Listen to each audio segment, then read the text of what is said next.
Hey, everybody. Welcome to episode 13. Lucky number 13. This is the first one we've done where we've both been in the same location, or in our normal locations, I should say, in a while.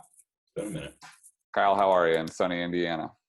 So I just had a whole bunch of high knees, which means I had prem rib, and if I passed out, it's because my blood pressure is through the roof. Had with our entire family minus the Florida crew, so it was good to see everybody.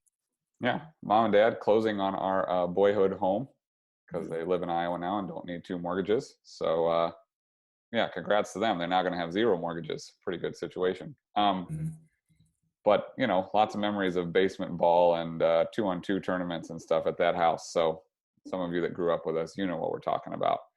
It's going to be sad going over there tomorrow for the last time, and I'm going to definitely soft toss myself some dingers and say I hit them off of you. Yeah, we all know that never happened.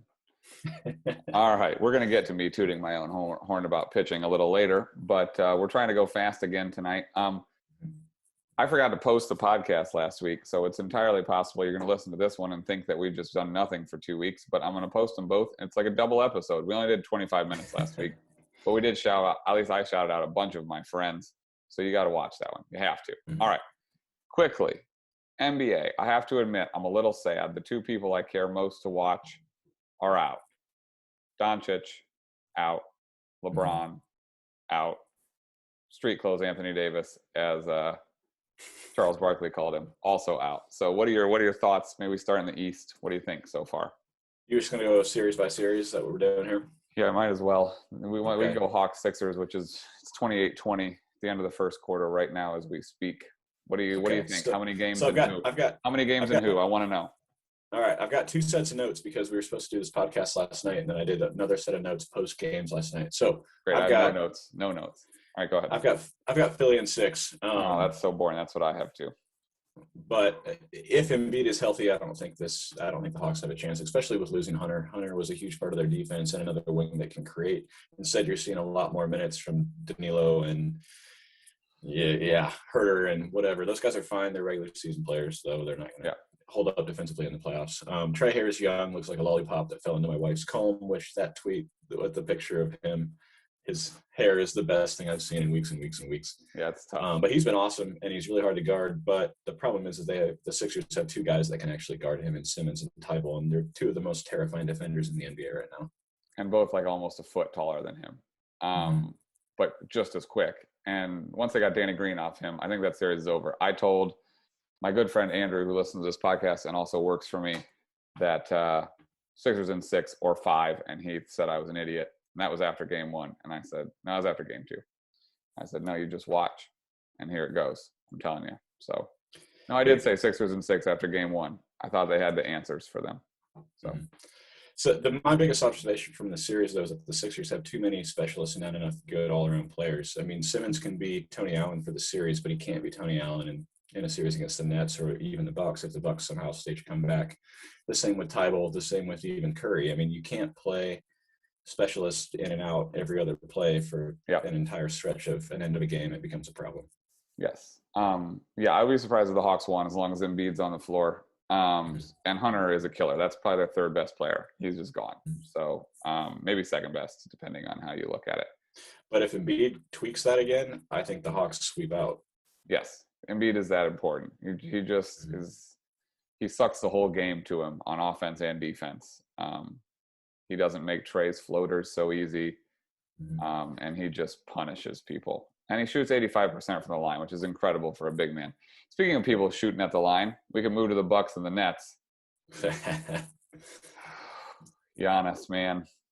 I saw someone tweet the other day, your life depended on it, who you got at the line, you Ben Simmons or Giannis, and a lot of people just retweeted it saying something to the effect of, I would pick out my plot in the cemetery now. It's just not.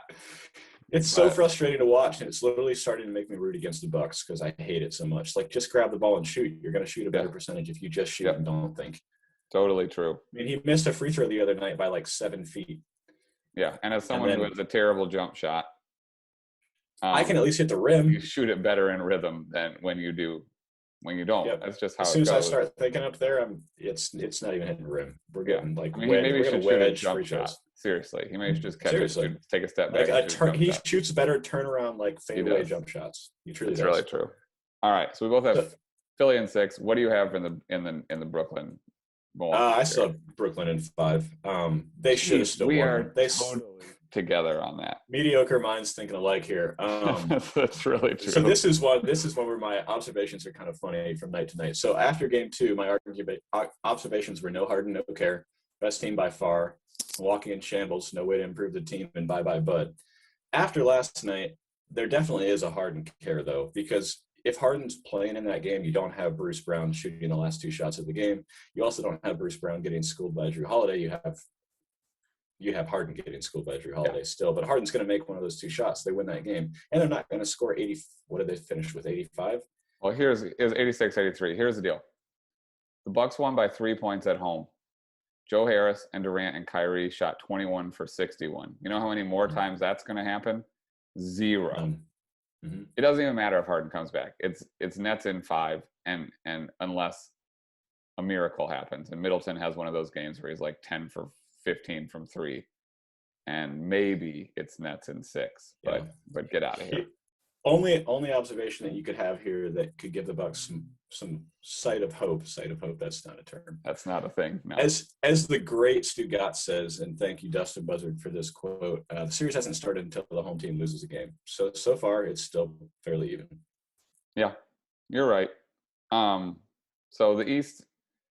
Listen, it all feels inevitable at this point. If Brooklyn is healthy, Brooklyn is the best team kind of by far, with the Lakers gone and never healthy. So, all right. Well, that's the East. It'll be interesting to see what Philly does tonight, but it feels like they're up 11 now. It feels like that's kind of inevitable too. They're just better, and they have the defensive answers to Atlanta, and Atlanta doesn't have defensive answers because they don't play good defense, especially with Hunter out. All right. Through the West, we're going to leave the Clippers for last. Okay. So Suns Nuggets, both series are 2-0, and both look like they're trending in a pretty quick series direction, but you never know. What do you think? Suns Nuggets. Phoenix in 5. Okay, I have Phoenix in 6. I think Jokic is going to pull one of them out. My 2 notes on this is I really hope this is finally the year for Chris Paul. He deserves it. Point guard, needs to win a finals, or at least make the finals. The other big observation that I have from this series is that right now Ayton is breaking even with Jokic, which if you're the MVP, that cannot happen for the 3rd best player on their team. It's a disaster. Yep. But he has been a revelation in the playoffs. I mean, he has. Still can't defend him as a number 1 pick, but it's becoming palatable. Yeah, I mean, it's interesting. I saw a tweet about this the other day. If you go back and look at that draft, the 2018 draft, it is now shaping up to be an all-timer. You have Doncic and Trey. You have Ayton. Sandwich in there, you have Marvin Bagley. That's not an all-timer. Not ideal. But you have another guy playing big, important minutes for the Suns in Bridges. You have both Bridges. You have Robert Williams. You have Jaren Jackson Jr. And there's a whole bunch of other guys that I'm just going to miss right now. And Ayton. And this is an incredible draft because you're talking about a transformational superstar in Doncic, a definite all-star in Trey, and then a couple other guys, Ayton and Jackson, who I think can become really, really like potentially some weird year, like all-NBA 3rd team type guys. So, well, Jaren Jackson, if healthy, is basically prototype Chris Bosh. I mean, yeah, he's exactly what you want for a stretch 5 once Valanciunas finally finds his way out of the league. Yeah, Valanciunas not as old as you think, but anyhow. So yeah, I think because of what you're saying, because they kind of have a decent answer to Jokic, I'm not sure how the Nuggets deal with that, except I think they're just such a good shooting team, and at home, I think they win at least 1, and I think I don't know. Somehow I think that series is getting to 6.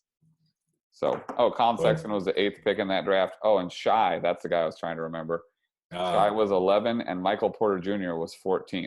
Speaking of Michael Porter Jr., and then you still remember, I'm taking a victory lap on that. I said he should have gone in the top 5, and you said I was an idiot because he'll never stay healthy, and he should have gone in the top 5. You should take a victory lap in that. Herter was a 19th pick in that draft. Robert Williams is in that draft. Devontae Graham is in that draft. Mitchell Robinson is in that draft. Gary Trent Jr. is in that draft. Bruce Brown is in that draft. It's an incredible draft. Incredible draft. Shake Milton even, who's had a big night the other night. All right, we got to move on.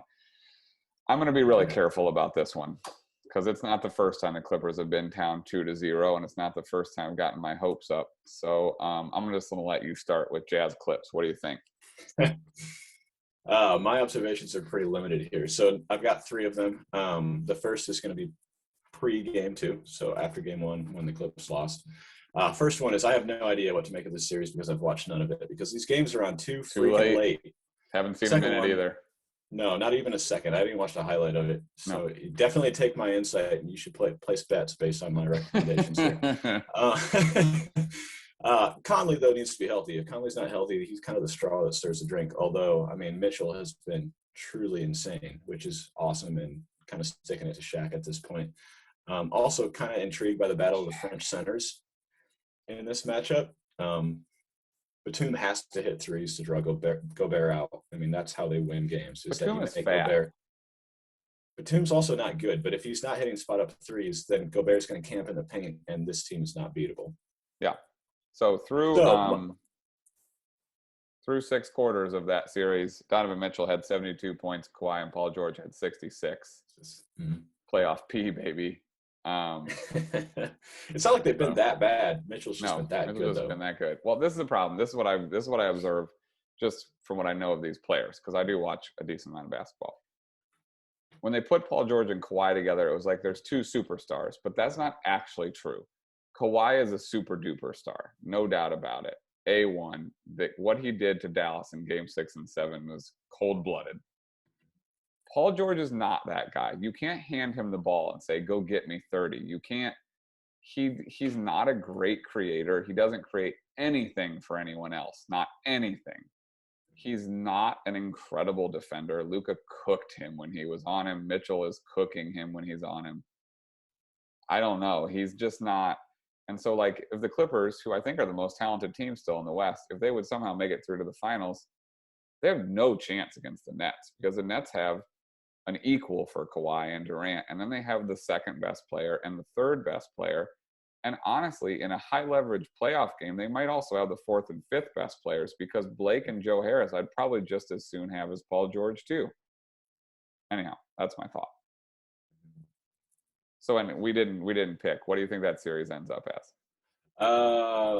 I've got Jazz, and I think it's going to go 6 or 7. You need to put a number on that. 6. Jazz in 6. I have Clips in 7. I don't know. Something about the Jazz makes me think they can't put series away, and I hope I'm wrong. I don't even like the Jazz, but I hate the Clippers. So they play so well together, though. Their movement is absolutely fantastic to watch. And as someone who's not watched a lot of their games, because they're on too dang late, they're still really, really fun to watch. And they play as a team better than about anyone in the entire NBA, other than maybe the Suns, who run a really well. That's what I was about to say. That's a great series of offense if those 2 teams get to play each other. It'll be beautiful basketball. It'll still be on too late, but it'll be beautiful if you stay up and watch. Do you want to hear my after game 2 observation? Yeah, I do. Okay, so post game 2, still don't know. On too dang late. I mean, I have to agree. I'm getting up because I do camps all summer. I'm up before the sun is up, and there's just no way to be a responsible adult and stay up and watch basketball. So sorry. All right, we got to move on. Animal fact. Got an animal fact for me?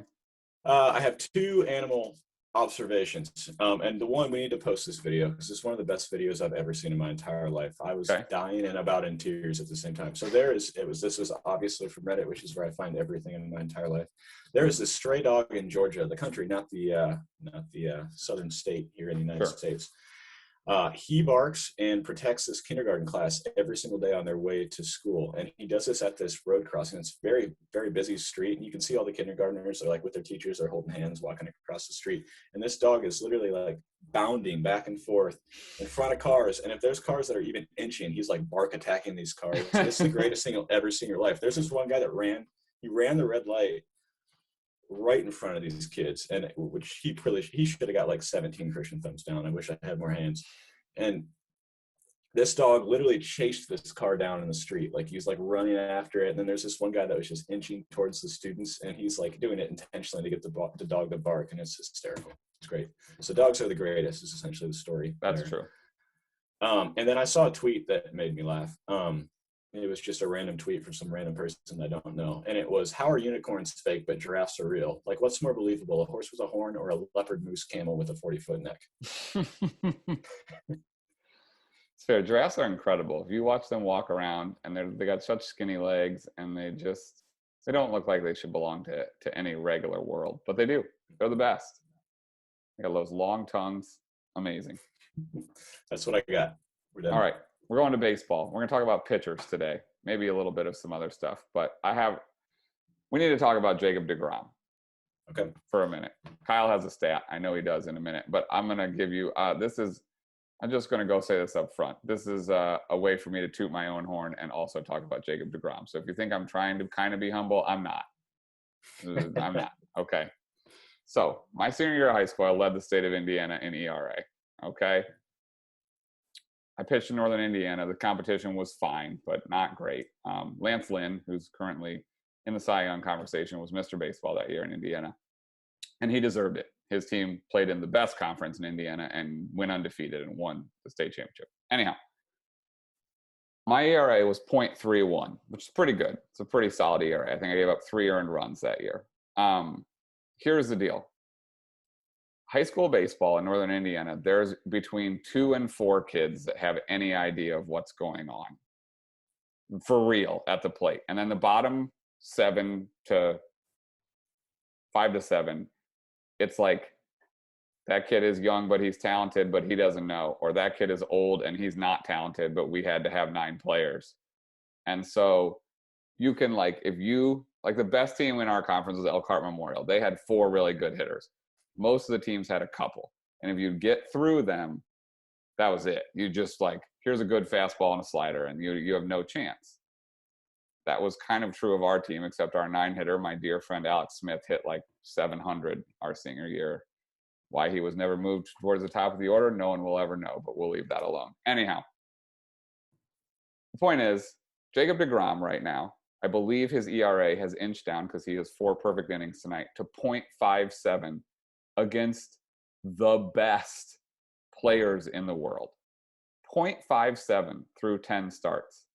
That means every time, for those of you that don't know, he goes out, if he would throw 9 innings, the average is that he would give up half a run in 9 innings. It is bewildering.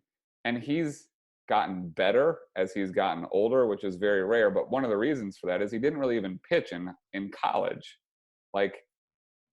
They drafted him, I believe, as a hitter or maybe as an in-between. And so he doesn't have any mileage on his arm. And it's unbelievable. He's out there throwing 102 with filthy stuff and good command. It's unbelievable. He's the best. Go ahead. Well, you have a stat about him. So this stat comes from a tweet from Paul Hembekitis. I don't know who that is, but he's got a blue check, so I didn't fact check him. So if it's wrong, take it up with Hembekitis. So this is ERA plus, which for those of you who are not into analytics, ERA plus is it's basically the best way to measure, which everyone's gonna make fun of how I say that word. My wife does every day. Pitcher effectiveness against their competition. So it takes into effect basically the entire league's performance with external factors like ballparks, opponents, so on and so forth. So a really bad ERA plus is going to be 75. An average. I saw this tweet. I'm excited now. Yes. So the league average, so what means is your league average pitcher is 100. So 100 out of 100, essentially 100%. 150 would be 50% better than your competition. So for reference, Mariano Rivera has a career ERA of 2.21, which is 105% better than league average during the time that he pitched. That's giving him a 205 ERA plus, which is the best of all time for a career during your time period. So Jacob deGrom's 626 this year. It's just insane. Oh my word. I mean, the guy it's unbelievable. It's really unreal. And so anyhow, my point is this, even if you don't like baseball, just watch the guy pitch some night, pick a night and that he's on TV, or, text one of us and we'll give you our MLB TV information or whatever. And if you have kids that want to learn how to pitch and they want to learn how to not just throw, but how to actually take an approach to a game and to hitters, you're saying, how do I reach these kids? How do I Make him watch Jacob deGrom because it's incredible. He Yep. just dissects people. Yeah. And it's like that rare marriage of he knows what to do and how to pitch, and he also has like the best stuff in baseball, and it's just no chance for anyone. So Yep. I wanted to mention, I watched a game yesterday where Zach Wheeler was pitching, who had a million arm surgeries early in his career because he was like a top prospect of the Mets, actually. He's pitching for the Phillies now. And he was out there throwing heavy, like fastballs with some sink at 99 and 100, and then a changeup at 93 mile per hour. And Tom Glavine was on the call, who didn't ever throw the ball 93 mile per hour ever. He's in the Hall of Fame. He has 300 wins. He did just fine. But he said, I won't call that pitch a changeup. I refuse. And I was laughing because the fastest I was ever recorded throwing a pitch was 91. It was straight as an arrow. It would be demolished by every minor league hitter alive. And Zach Wheeler is out there changing speeds with 93. Just shows you where we're at with pitchers. It's there's no wonder that the league average is atrocious. Those guys aren't hittable. They're just not. And then you add in the sticky stuff that they're using, which is obviously, if you're following any of this, become a pretty big deal. And the hitters have no chance. Anyhow, spin rate, we'll talk about it for a second. The big problem right now is that pitchers are using really sticky stuff on their fingers, which is a positive for hitters in some ways because it gives them better control. And hitters want the pitchers to know where the ball is going. They really do. That's your life right there. 99 to the face, to the head is life-altering or worse. Ask Pilar. Yeah, ask Kevin Pillar, who's lucky, honestly. That's the worst that happened to him. But the issue is with breaking balls, if you can make them spin faster, the only way to recognize a breaking ball is that there's a little tiny dot in it that you can start to see because the ball is spinning so fast, where a fastball doesn't have the dot because of the way it spins. Really bad breaking balls, hangers, have a huge dot in them, and your eyes get really big and you can wallop them. Major league breaking balls, there's not much of a dot at all. And when you can speed your spin up another 20%, like say Trevor Bauer and some others have. By the way, every pitcher that pitched for the Astros spin rate went way up, so they were clearly cheating on this stuff too. It makes it so much harder to see breaking balls, and they also become better breaking balls because when it's spinning faster, you get sharper break. More. So the major leagues has to figure some of this out, because as Theo Epstein, who works for the major leagues now, was saying on a podcast I was listening to, basically all of everyone's favorite things, stolen bases, triples, and there was one other thing, are the things that are now happening the very least, because all that is happening is strikeouts and home runs and walks. So anyhow, do you want to add anything to that? I went pretty long there. So you gave me the topic of strikeouts, and here are my notes here. Number one, there have been lots. Number two, kind of a product of the juice ball, because major leagues juice the ball in the hopes of more home runs, and now it's an all-or-nothing approach at home plate. Yep. Sticky stuff, which you just covered, and I'll leave that to you. And the last is, I'm really excited to see Josh Donaldson's list, because Josh Donaldson can't hit his way out of a paper bag this year or last year. And I'm excited to see him throw people under the bus after Garrett Cole couldn't respond to questions.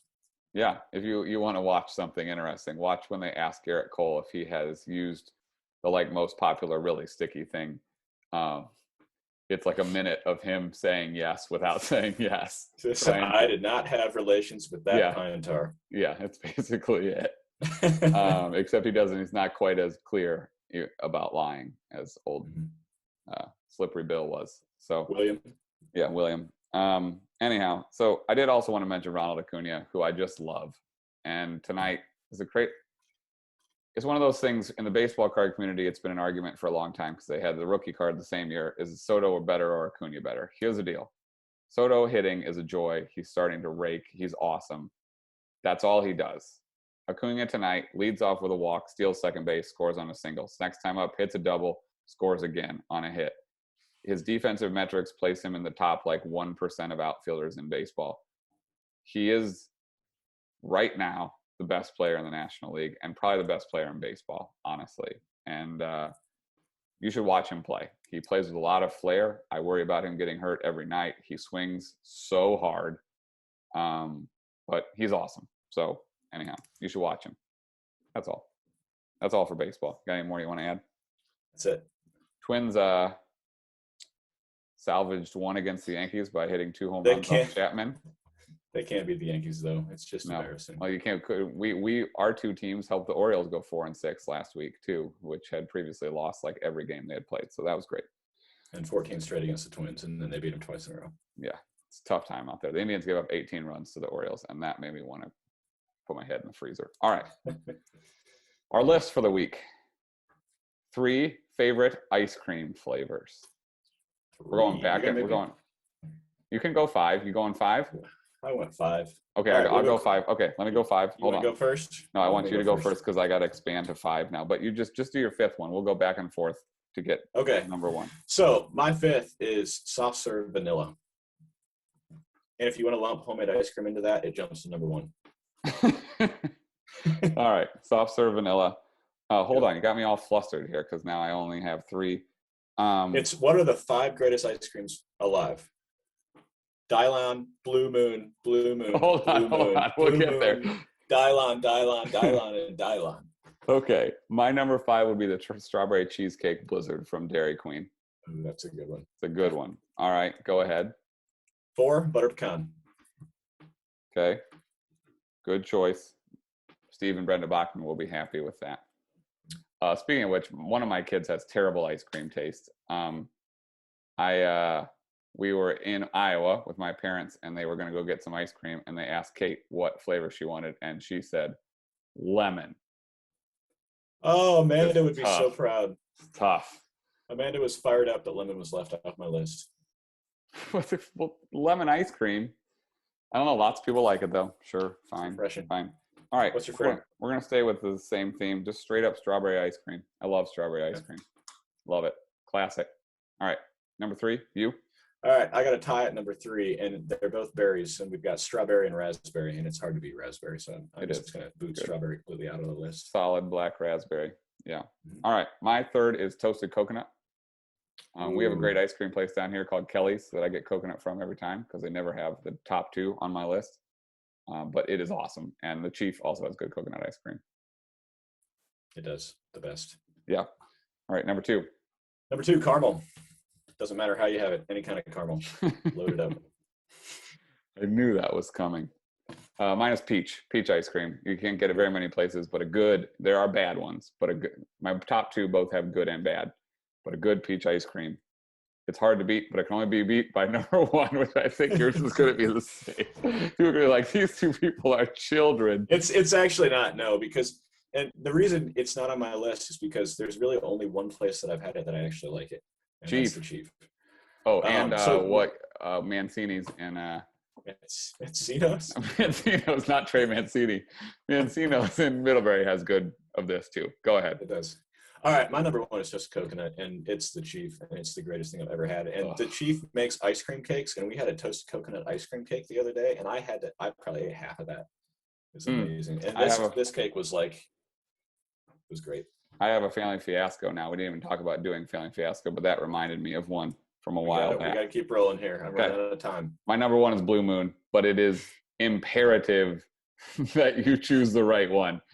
I have never had good store-bought Blue Moon. It's always been weird. But it tastes like lemon if you buy it at the store. Yeah, which is we've already covered is trash ice cream. The Chief Blue Moon, not Mancini's, but Mancino's, whatever it's called now, in Middlebury has great Blue Moon. It's the Northridge Pizzeria now. Northridge Pizzeria now. All right. Okay. Let's move. We're going to move on. Things we hate. You got something? Not really. So, and okay. I'm going to go a short one because we're trying to hurry for Kyle's sake. Do you know how when people send emails from their phones, have I done this before? I hope not. Mm-hmm. They have often at the bottom a footer that says, please excuse any typos. I'm sending this from my iPhone. Here's an idea. You have eyes. How about you excuse your typos and fix them before you send an email? I used to have a principal that I worked for that had one of those bars at the bottom of his emails. It's like, bro, you're in charge of this whole school. You cannot be sending out emails that literally have terrible errors in them just because you used your iPhone. Like, I can look at my phone here and I can go, yeah, that's spelled wrong. I'll go ahead and fix that. Like, that's unacceptable. If you are an adult and you have one of those banners at the bottom of your whatever, get it off and freaking check your emails before you send them. It's the way we communicate now. You have to have grammatically correct emails or else you look like a moron. That's my thing I hate this week. Two points to that.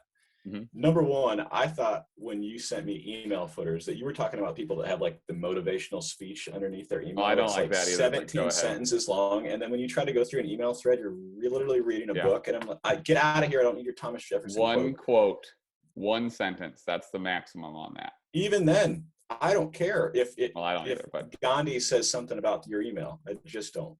Secondly, the only excuse for that initial email footer that you're talking about is if you're like in sales and you're on the road and you're trying to literally talk into your phone to send these emails, and it's like a really informal email that's going to someone in your company that you know, because I have to do that every once in a while when I'm out and about, and it would be helpful for people to know that I'm not actually handicapped, but I'm just talking into my phone.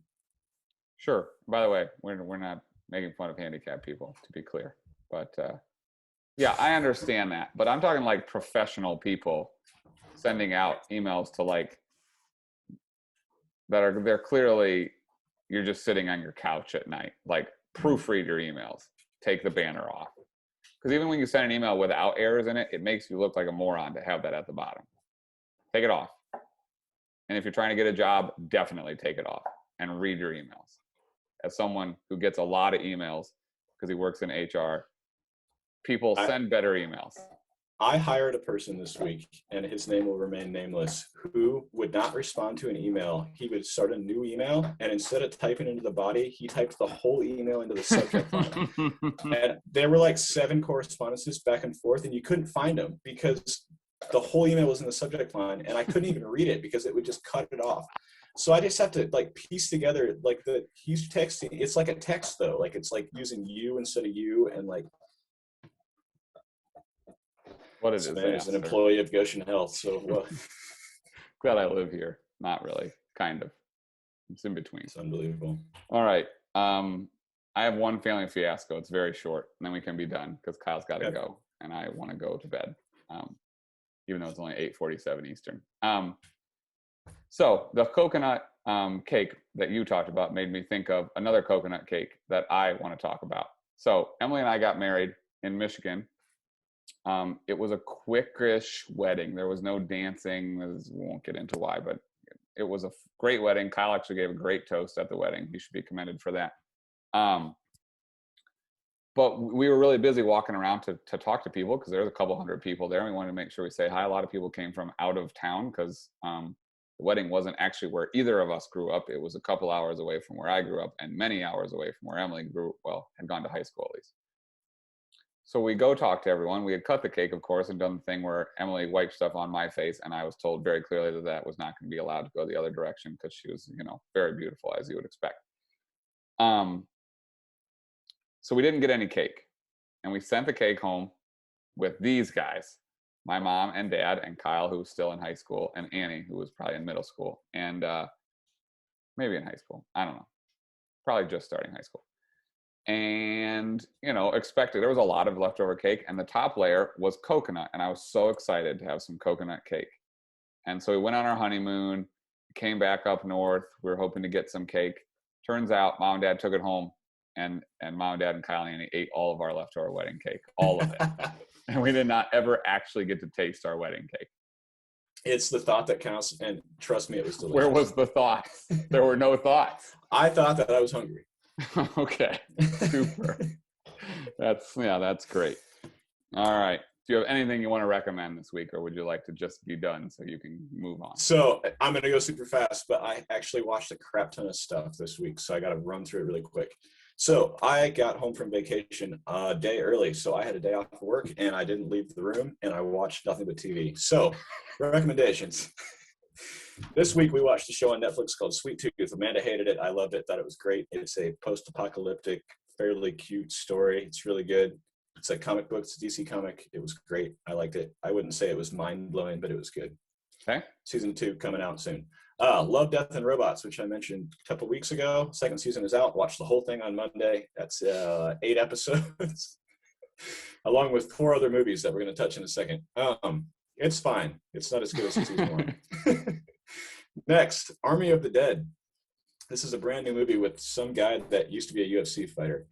This is from the creator of Dawn of the Dead, which is a great zombie movie. This movie sucked, but the visuals were good. So if you want a really stupid movie, then you like zombies and you like Vegas, it's for you. And for 99% of the people in the world, it's not for you. Dark Skies, scary UFO movie. If you like UFO movies, it was one of my favorites. It was great. If you have children, don't watch it. It's going to terrify you. Last and at the very top of the list was Synchronic, which is one of my favorite movies I've seen in the last year or so. This is by the same guy that made The Endless, Resolution, and Spring. If you've seen any of those movies, they're all kind of about time. This movie is about time travel as well, and it's really, really good and really confusing. But if you like a good, thoughtful movie, it's not really that thoughtful, but it's a good action movie with a little bit of thought. All right. Bam. That was all in one day. Nice. All right. We're still watching the same show, Startup. Actually, we just finished it. And apparently they're not going to do season 4, and they left it on a cliffhanger, and I'm going to fight everyone. But that's the worst. It's a good show. If you want to, it's very interesting. My recommendation is this. Watch Ted Lasso if you haven't. I yelled at all my employees who I went to lunch with today who hadn't watched it yet. And then drink a cherry Coke, because cherry Coke is delicious. That's it. Those are my recommendations. And don't stay up late. Don't drink a lot of it, and don't stay up too late to watch these NBA games, because seriously, it's ridiculous. They got to start them at 9 o'clock. Just 9 o'clock. I would watch them. 10:30. Talking 1 a.m. Can't do it if you work. Can't do it. Not every night. It's ridiculous. All right. We're glad that if you listen. We're glad if you don't, but you won't know that we're glad because you didn't listen. So listen. Talk to you later.